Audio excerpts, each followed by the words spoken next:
আজকের গল্প জীবনের যুদ্ধক্ষেত্র। গল্পটি লিখেছেন অরুণ মণ্ডল। অরুণ মণ্ডল তার নিজের জীবন কাহিনী এই গল্পে তুলে ধরেছেন। তার ছোটবেলা থেকে একদম বড় বেলা অবধি তার জীবনে কি কি ঘটেছে সেই গল্পই আজকের এই গল্পে তুলে ধরেছেন এবং গল্পের বইটির নাম দিয়েছেন জীবনের যুদ্ধক্ষেত্র। এটি একটি সম্পূর্ণ উপন্যাস। এই বইটির সম্পাদনা করেছেন সঞ্জয় সরকার। বইটি প্রকাশিত হয়েছে আলোর সন্ধানে প্রকাশনী থেকে।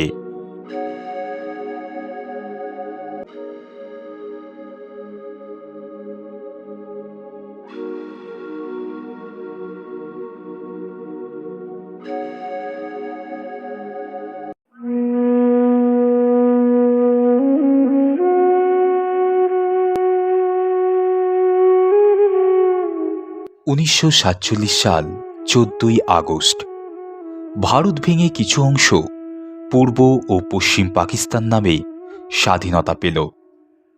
যদিও ভারত স্বাধীন হল একদিন পর, অর্থাৎ 15ই আগস্ট। বাংলার পূর্ব অংশকে 16টি জেলা নিয়ে পূর্ব পাকিস্তান নাম দেয়া হল। শাসনভার পশ্চিম পাকিস্তানের ওপর ন্যস্ত হল।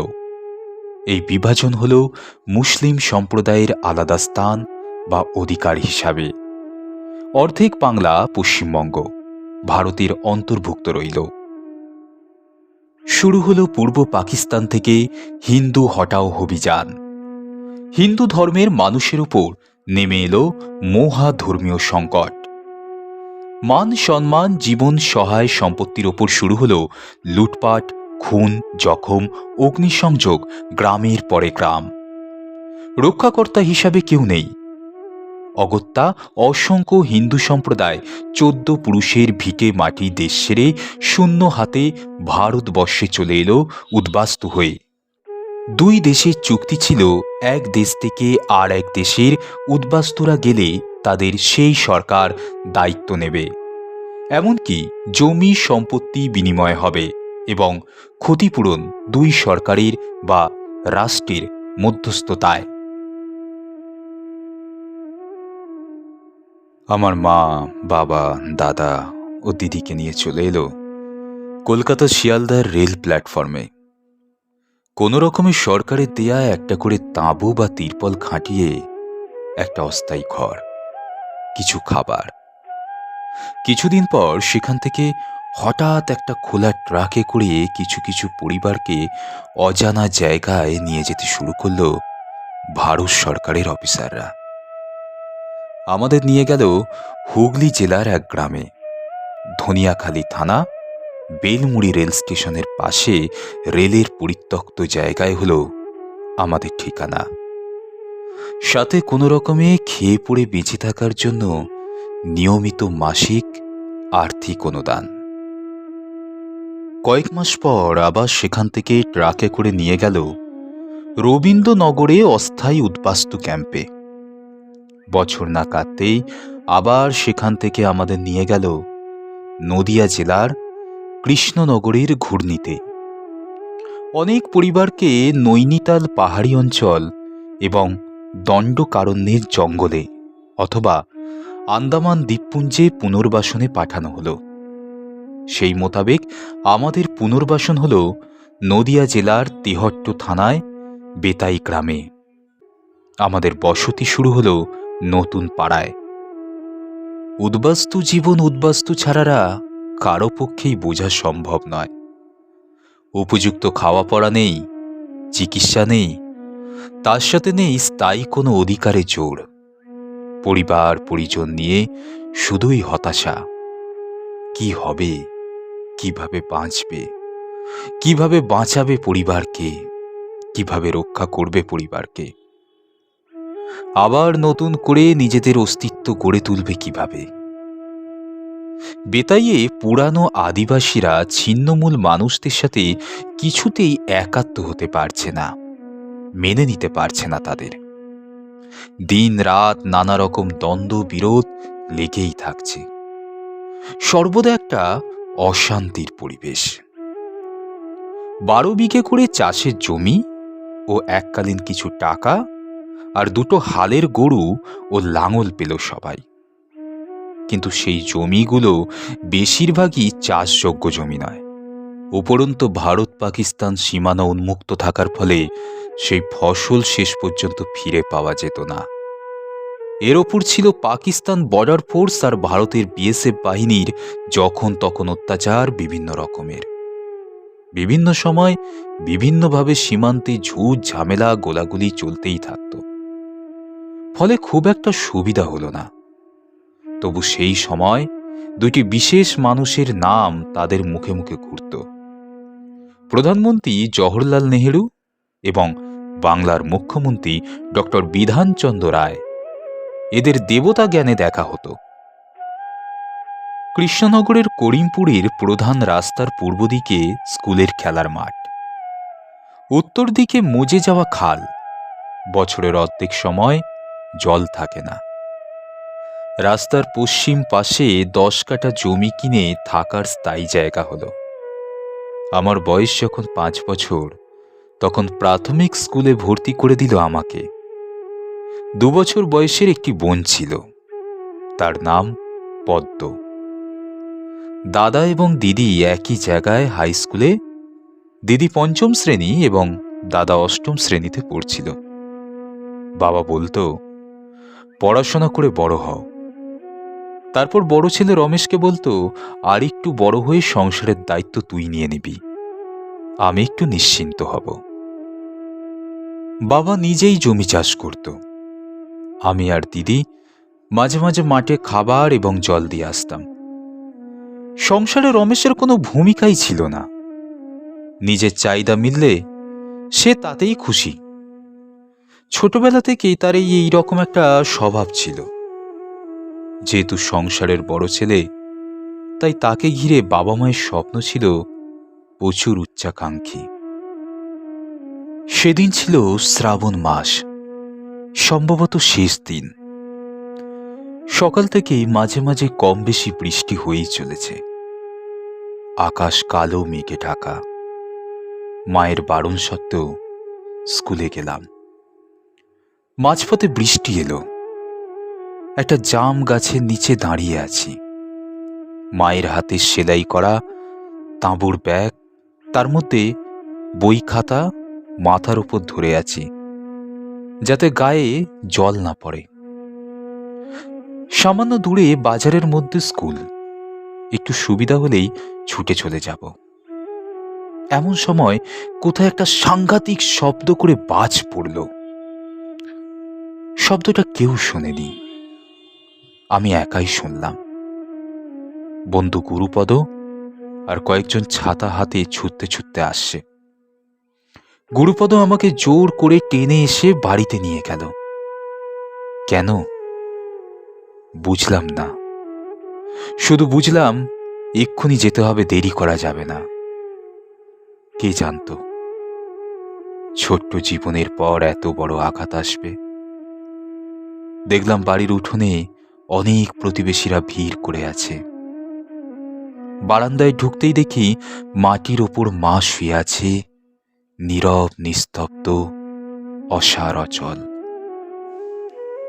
2 বছরের অবুঝ বোনটি বুকের ওপর শুয়ে মাকে জড়িয়ে ধরে মা মা করে কেঁদেই চলেছে।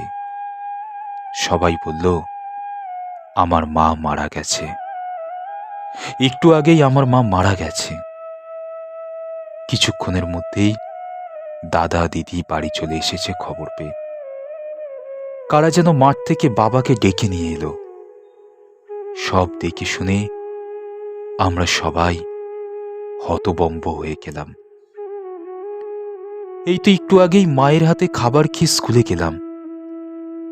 বাবার স্বপ্ন যেন ভেঙে চুরমার হয়ে গেল। সে বাকরুদ্ধ হয়ে রইল। সবাই আমাদের সান্ত্বনা দিচ্ছে, কিন্তু কি হবে সান্ত্বনায়? কান্নায় আমার বুক ফেটে যাচ্ছে, কিন্তু অনেক চেষ্টা করেও কাঁদতে পারছি না। জ্ঞান হতে বুঝলাম সেই কান্নাটাই আমার চিরসাথী হয়ে রইল। তাই সেদিন সে আমাকে ছেড়ে যায়নি।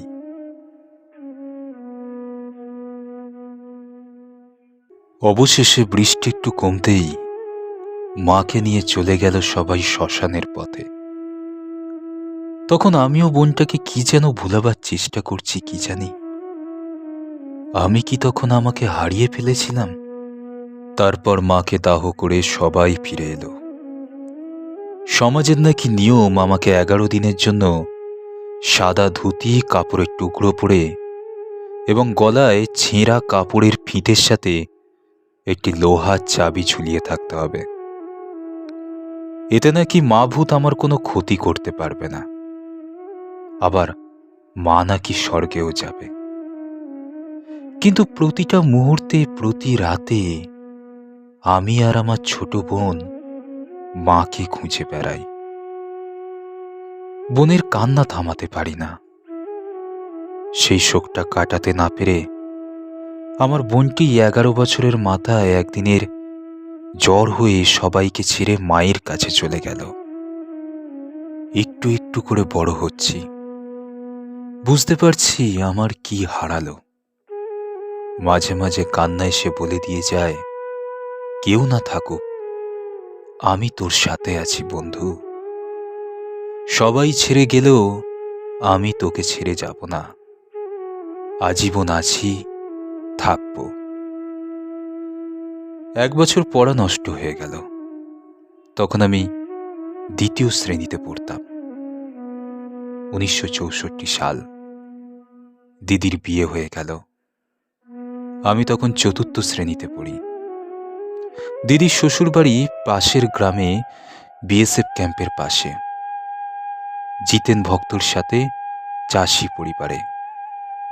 দাদা সংসারের দায়িত্বই নিল না, উপরন্তু শহরে গিয়ে থাকত, সেই রবীন্দ্রনগর ক্যাম্প বা কলোনিতে।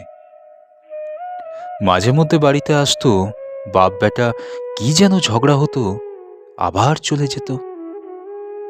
কিছুটা উচ্ছৃঙ্খল জীবনযাপন করত, কারণ সে নির্মাণ সংস্থার কাজ করত, অল্প বয়সে পয়সাও আয় করত। আমাকে নিয়ে বাবার তখন ভীষণ সমস্যা। আমি তো তখন অত কিছু বুঝিই না। জমি জমা, চাষবাস, সংসার ঠিক রাখার জন্য, নতুন ভাবে হাল ধরার জন্য দুবার 2টো বিয়ে করল, কিন্তু কোনোটাই টিকল না। কেন কে জানে। সংসার বাঁচাবার জন্য একটা অসীম লড়াই চলছে প্রতিদিন, প্রতিটা মুহূর্তে। বড় ছেলে রমেশকে অনেকবার ফিরিয়ে এনেছিল, কিন্তু সে গ্রামে থাকেনি, থাকতে রাজিও হয়নি। পাড়া প্রতিবেশীদের পরামর্শ এবং সহযোগিতায় রমেশকে একটা বিয়ে দেয়া হলো। প্রতিবেশী প্রফুল্ল বিশ্বাস, তার নিকট আত্মীয়, হুগলি জেলার ত্রিবেণীর গৌরীর সাথে। অল্প বয়সে সে মামার বাড়িতেই মানুষ। বাবা মাকে ছোটবেলায় হারিয়েছে। অল্প লেখাপড়া জানে, কিন্তু খুব নম্র, ভদ্র, সর্বদা হাসি মুখ। রমেশকে সে আশ্বাস দেয়, যে আমি তোমার পাশে আছি। শ্বশুরমশাইকে সে বাবার থেকেও বেশি ভালোবাসত। আমি তার কাছ থেকে মায়ের স্নেহ পেতাম। অনেকদিন পর কেউ আমাকে আদর করে খেতে দিত, তবে খুব যত্ন করে খেতে দিত। রমেশ দাদা শহরে কাজকর্ম করত, টাকা পয়সা বাবাকে দিত না, নিজের মতন নিজেই খরচ করত। সে চাইতো বাবার কাছ থেকে সমস্ত সম্পত্তি নিজের নামে লিখে পড়ে নিতে। সেটা তার বউ কোনোভাবেই মেনে নিতে পারত না, কারণ তার বউ চেয়েছিল একটা সংসার, একটা বাবা পেয়েছিল, স্বামী পেয়েছিল, একটা ছেলের মতন দেওরও পেয়েছিল। অথচ তার কাছ থেকে সাহায্য চাইলে যে বাবার ওপর তুমি চাপ সৃষ্টি করো, সে যেন তার বড় ছেলের কথা মেনে নেয়। এই নিয়ে স্বামী স্ত্রীর অশান্তি চরম আকার ধারণ করে। একদিন তো স্ত্রী বিষ খেয়ে নেয়, জমে মানুষের টানাটানি। তারপর কয়েক ঘন্টা পরে সে পুনরায় সুস্থ হয়ে উঠল। গৌরী সুস্থ হবার পরে অনেক বোঝালো স্বামীকে যে এটা ঠিক নয়, তুমি বাড়িতে থাকো, সুস্থভাবে সংসার করো, জমি জমার তো অভাব নেই কোনো আমাদের, পরের কাজ করার দরকারটা কি? কিন্তু কাজ হচ্ছে না কিছুতেই। বইয়ের ওপর অত্যাচার শুরু হয়ে গেল, আরও নির্মমভাবে অত্যাচার হচ্ছে। বাপ বেটার ঝগড়া দেখে আমি ভয়ে থরথর করে কাঁপতাম। কি জানি কখন কোন অঘটন হয়, মাঝে মধ্যে দুজন দুজনের গায়ে হাত তুলছে। আমি ছোট মানুষ, বড় অসহায়। একদিন মরে যাব ঠিক করলাম। বিষ কিনে পাউরুটিতে মাখালাম, কিন্তু ঘটনাক্রমে লুকোনো রুটিটা কুকুরে খেয়ে নিল।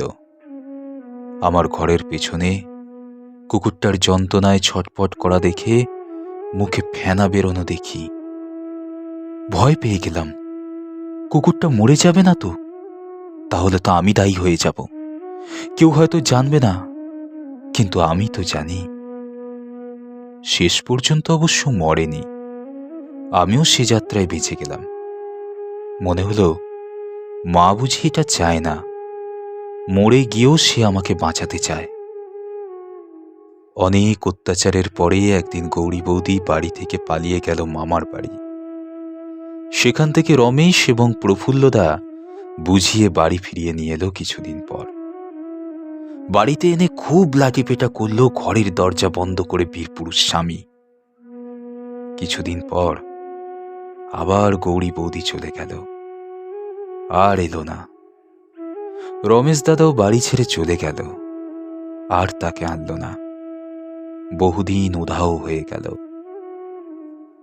এখানেই শেষ হলো এই উপন্যাসের প্রথম পর্ব। আপনাকে পরবর্তী ঘটনাটি জানতে গেলে আপনাকে অবশ্যই দ্বিতীয় পর্বটি শুনতে হবে। নমস্কার, সবাই ভালো থাকবেন, সুস্থ থাকবেন।